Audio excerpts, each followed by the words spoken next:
Hello दोस्तों, हमारे YouTube channel में आपका स्वागत है।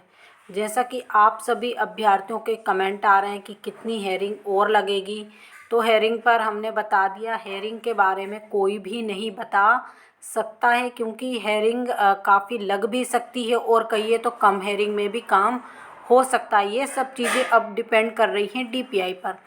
देखिए, यहाँ पर एक महत्वपूर्ण चीज़ निकल कर आ रही है। पिछली वीडियो में भी हमने बताया था आपको ऑर्डर के बारे में कि डीपीआई को ऑर्डर जमा करने के लिए कहा गया है। बाकी देखिए, यहाँ पर एक चीज़ डीपीआई को और भी जमा करने के लिए कहा गया है, वो है एक रिक्वायरमेंट।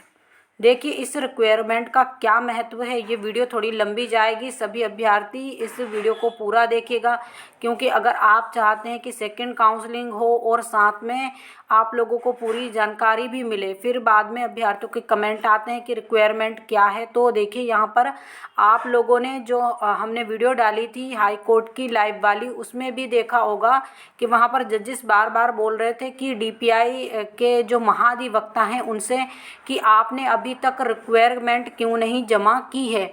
तो देखिए, यहाँ रिक्वायरमेंट का बहुत बड़ा महत्व है, क्योंकि पूरी चीज़ जो है ऑर्डर और रिक्वायरमेंट पर ही डिपेंड कर रही है। अगर रिक्वायरमेंट जमा हो जाता है तो फिर सेकंड काउंसलिंग का जो भी आदेश देना है होगी या नहीं होगी, जो भी निर्णय लेना है वो हाई कोर्ट के लिए काफ़ी आसान हो जाएगा। देखिए, यहाँ पर सबसे पहले हम आपको बताते हैं रिक्वायरमेंट क्या है।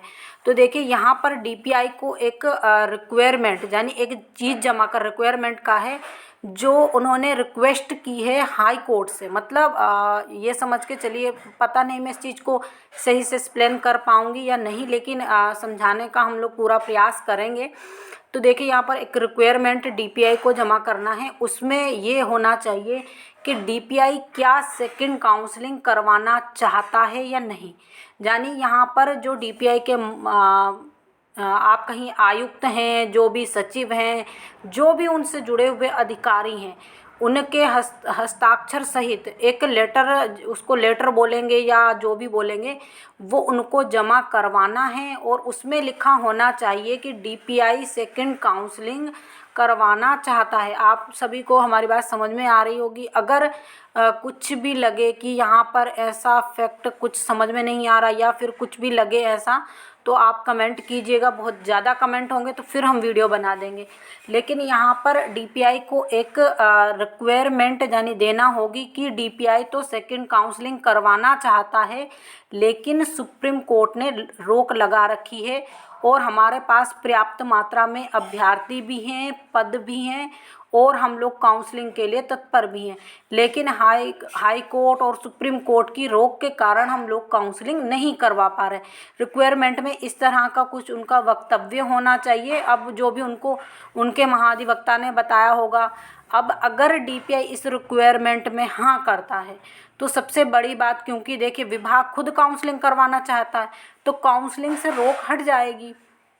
अब ये क्योंकि सभी चीज़ें उन्होंने, आप फिर से वीडियो सुन लीजिएगा, क्योंकि सभी चीज़ें डीपीआई पे डिपेंड करती हैं। अगर डीपीआई बोल देता है कि हमारे पास पद हैं, अभ्यर्थी भी उपलब्ध हैं, तो हम सेकंड काउंसलिंग करवाना चाहते हैं, तो फिर उस पर जजेस उसी प्रकार का फैसला देंगे। पहले देखिए, आप जैसे कि आप देखेंगे कि किसी चीज़ का नोटिफिकेशन आता है तो सबसे पहले क्या होता है, विभाग तैयार होता है।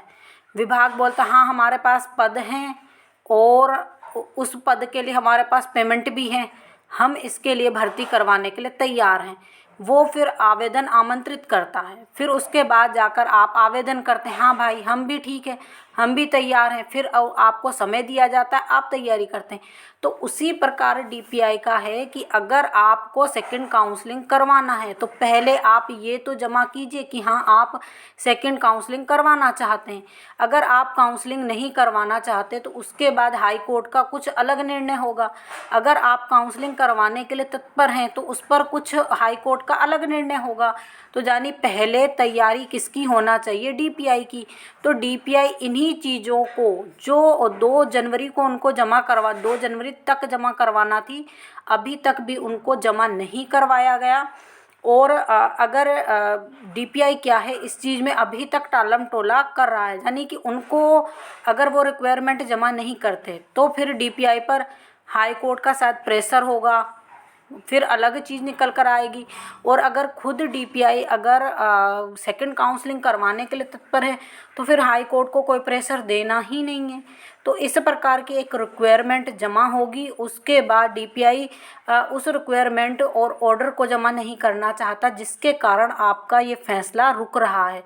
और जब वो जमा हो जाएगा, जजेस उसको पढ़ेंगे कि हाँ सामने वाला अपना, जैसे आप लोग देखिए, आप लोग कहीं भी जाते हैं तो वहाँ पर पहले आप अपना पक्ष रखते हैं, उसको सुना जाता है कि हाँ आपने ये किया है या नहीं किया है, उसके बाद ही उस पर कोई फैसला सुनाया जाता है। अब डीपीआई जब अपना पक्ष रखेगा नहीं तो फैसला कहाँ से आएगा। ये तो अभी अभ्यर्थियों का पक्ष चल रहा है कि उन लोगों को सेकंड काउंसलिंग में लिया जाना चाहिए, यानी आप लोगों का पक्ष क्या है कि आप लोगों के लिए सेकंड काउंसलिंग करवाना चाहिए। लेकिन डीपीआई ने अभी तक अपना पक्ष नहीं रखा है कि हम लोग सेकंड काउंसलिंग करवाना चाहते हैं या नहीं। तो यानी आप सभी को मेरी बात समझ में आ रही होगी कि सबसे महत्वपूर्ण अब यहाँ पर रोल किसका आता है, डीपीआई का। तो डीपीआई जैसे ही रिक्वायरमेंट जमा करेगा, उसके बाद जजेस उसको पढ़ेंगे और फिर आपका फैसला आएगा। तो सभी को मैंने जो एक्सप्लेन किया है सभी को समझ में आ गया होगा। और कुछ भी समझ में ना आ रहा हो तो कमेंट कर दीजिएगा, जवाब दे देंगे हम लोग। और इसी प्रकार की जानकारी के लिए हमारे साथ जुड़े रहिए। जो लोग हमारे चैनल पर पहली बार विजिट कर रहे हैं प्लीज़ चैनल को भी सब्सक्राइब कर लीजिए, वीडियो को अधिक से अधिक लाइक कीजिए, शेयर कीजिए। Thank you.